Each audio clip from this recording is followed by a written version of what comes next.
नमस्कार विद्यार्थी मित्रांनो, HRK फिजिक्समध्ये मी खलिफा सर आपले सर्वांचं स्वागत करतो. रोटेशनल डायनॅमिक्सच्या तिसऱ्या लेक्चरमध्ये आपलं सर्वांचं स्वागत आहे. चला तर मग नेक्स्ट पॉईंट काय आहे आपण पाहूया.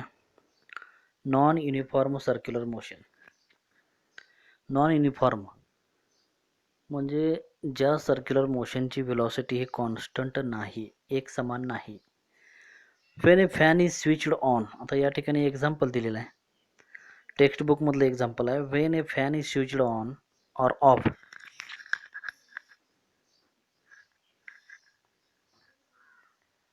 when a fan is switched on or off, the speed of particles of the fan goes on increasing or decreasing for some time. However, direction of speed is always tangential to the circular path. जसं आपण circular मोशनमध्ये पाहिलेलं आहे, फॅनला जेव्हा आपण बंद करतो किंवा चालू करतो, जेव्हा आपण फॅनला बंद करतो तेव्हा फॅनचं स्पीड कमी कमी कमी होत जातं. म्हणजेच फॅनच्या पार्टिकलची टँजेन्शियल व्हेलॉसिटी जी आहे, सर्क्युलर ट्रॅकवरची टँजेन्शियल व्हेलॉसिटी कमी कमी कमी होत जाते. However, direction of speed is always tangential to the circular path. During this time, it is a non-uniform circular motion. आणि या वेळामध्येच ती मोशन कशी आहे, नॉन युनिफॉर्म सर्क्युलर मोशन आहे. नॉन युनिफॉर्म सर्क्युलर मोशन आहे म्हणजे त्या वेळामध्ये पार्टिकलचे फॅनच्या पार्टिकलची व्हेलॉसिटी ही युनिफॉर्म नाही. As the velocity is tangential, the centripetal or radial acceleration factor AR is still there. आणि त्यामुळेच व्हेलॉसिटी ही टँजेन्शियल आहे आणि त्यामुळेच सेंट्रिपिटल किंवा रॅडियल ॲक्सलरेशन, जे acceleration along the centre towards the centre आहे, ज्या ॲक्सलरेशनची डायरेक्शन टुवर्ड्स द सेंटर आहे, ते acceleration factor AR is still there, त्या ठिकाणी एक्झिस्ट असतं. But for non uniform UCM, non uniform circular motion, the magnitude of AR is not constant. Magnitude constant कसं असेल, कारण नॉन युनिफॉर्म सर्क्युलर मोशन आहे. Circular motion tangential velocity ही decrease होत चाललेली आहे.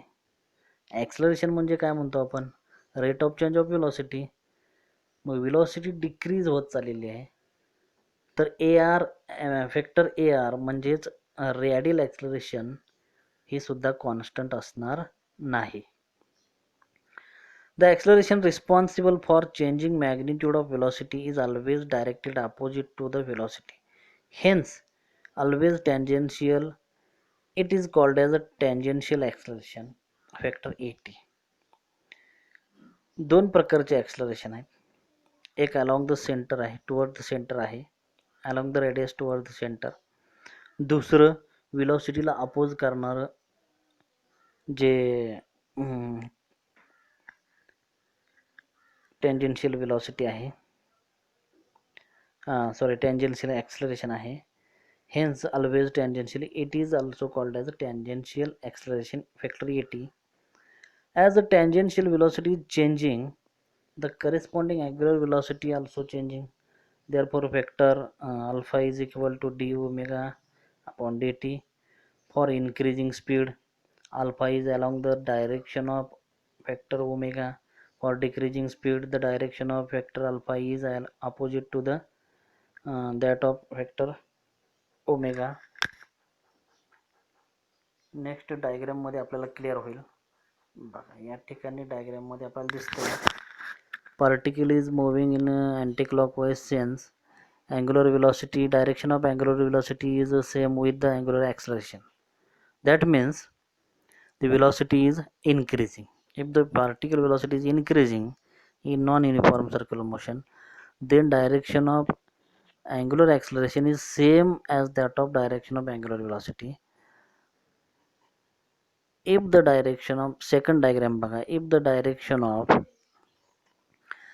the velocity of the particle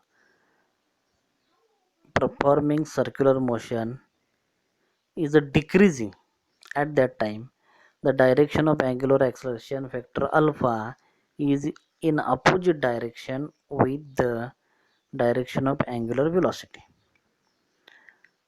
चला next point, centripetal force CPF, the force which is along the radius and towards the center is called as centripetal force.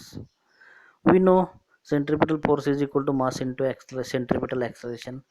Linear मोशनचा आपल्याकडे formula आहे, force is equal to mass into acceleration. Newton's formula आहे, Newton's law आहे, force is equal to mass into acceleration. त्यामध्ये आपण या ठिकाणी circular मोशनमध्ये कोणतं ॲक्सलरेशन असणार आहे, सेंट्रिपिटल ॲक्सलरेशन असणार आहे. सेंट्रिपिटल ॲक्सलरेशनची व्हॅल्यू आहे v²/r किंवा ω²r. ॲक्सलरेशनच्या ठिकाणी ती व्हॅल्यू पुट केल्यानंतर F is equal to mω²r is equal to mv²/r. हा फॉर्म्युला आपल्याला या ठिकाणी मिळतो. सेंट्रिपिटल फोर्स या ठिकाणी एक महत्त्वाची गोष्ट लक्षात घेण्यासारखी अशी, सर्क्युलर मोशनसाठी आवश्यक असणारा फोर्स म्हणजे सेंट्रिपिटल फोर्स आहे. मोशनसाठी, लिनियर मोशनसाठी आवश्यक असणारा लिनियर फोर्स असतो. सर्क्युलर मोशनसाठी या ठिकाणी आवश्यक फोर्स कोणता आहे, सेंट्रिपिटल फोर्स आहे. Without centripetal force there is no circular motion. In vector notation हे vector F force, centripetal force आपण कसं लिहू शकतो बघा, -mv²/r into unit vector r cap, or vector F is equal to -mω² vector r. Vector negative sign indicates that the centripetal force is in opposite direction with the radius vector r cap. Radius vector आणि centripetal force हे एकमेकाला opposite आहेत, म्हणून negative sine या ठिकाणी indicate केलेला आहे. Next बघूया आपण सेंट्रिपिटल फोर्सचे एक्झाम्पल्स या ठिकाणी काही दिलेले आहेत आणि डायग्रामॅटिकली आपल्याला सेंट्रिपिटल फोर्स या ठिकाणी दाखवलेलं बघा. रॅडियस वेक्टर एम पॉईंटकडे पॉईंट करणार आहे आणि सेंट्रिपिटल फोर्स सेंटरकडे. Radius of circle is r, radius of circle is r and tangential velocity vector v. Centripetal फोर्सची डायरेक्शन आपल्याला दिसते. Examples number 1, the earth revolves along the sun. The necessary centripetal force is provided by gravitational force of attraction between the earth and the sun. आपल्याला माहीतच आहे पृथ्वी सूर्याभोवती फिरते, गोल गोल फिरते in circular orbit. पृथ्वी सूर्याभोवती फिरत असताना सर्क्युलर मोशनसाठी सेंट्रिपिटल फोर्स हे नेसेसरी आहे, आपल्याला माहीत आहे, आता माहीत झालेलं आहे.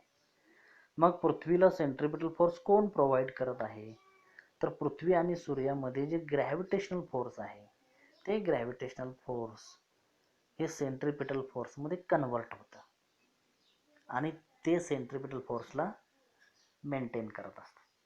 Second example, the electron revolves in a circular orbit around the nucleus of an atom. अणूमध्ये, ॲटम मीन्स अणूमध्ये इलेक्ट्रॉन्स हे न्यूक्लियसच्या भोवती फिरत असतात वेगवेगळ्या ऑर्बिट्समध्ये.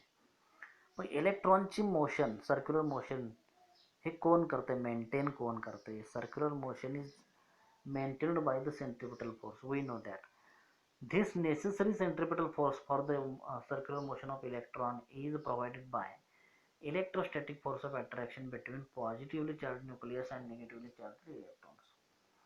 इलेक्ट्रॉन्स वरती निगेटिव्ह चार्ज, न्यूक्लियस वरती पॉझिटिव्ह चार्ज, कारण न्यूक्लियस मध्ये प्रोटॉन्स आहेत, न्यूट्रॉन्स आहेत. न्यूट्रॉन्स वरती चार्ज नसतो, ते चार्ज लेस असतात, आणि प्रोटॉन्स वरती पॉझिटिव्ह चार्ज, आणि proton, electron positive negative charge असल्यामुळे त्यांच्यामध्ये एक प्रकारचा इलेक्ट्रोस्टॅटिक फोर्स असतो. हा फोर्स इलेक्ट्रॉन्सला सेंट्रिपिटल फोर्स प्रोव्हाइड करतो, त्यामुळे इलेक्ट्रॉन सर्क्युलर मोशन मेंटेन करतात. हे सेंट्रिपिटल फोर्सचे 2 एक्झाम्पल आहेत. त्यानंतर बघूया आपण सेंट्रिफ्युगल फोर्स. सेंट्रिफ्युगल फोर्स हा आभासी फोर्स आहे, म्हणजे भासतो आपल्याला, तो रिअल फोर्स नाही. Centripetal force is not real force. Centripetal force is also called as a fictitious force. Centripetal force is also called as pseudo force. It is a pseudo force in UCM. The force which is along the radius but away from the center is called as a centrifugal force. There are some examples of centrifugal force. Let us see. Let us see first formula. Centrifugal force is equal to mass into centripetal acceleration. Force is equal to mass into acceleration. Again, same values of centripetal force. F is equal to m omega square, r is equal to m square by r. In vector notation, positive sign is there as compared to the centripetal force. In centrifugal force, positive sign is there because the centrifugal direction of centrifugal force is the same with that of the direction of radius vector. Therefore, positive sign. Examples.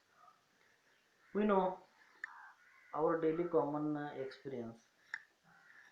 Example is our daily experience. When a car takes sudden turn towards the left, passengers in the car experience push towards the right. We have experienced this fact. This is due to centrifugal force.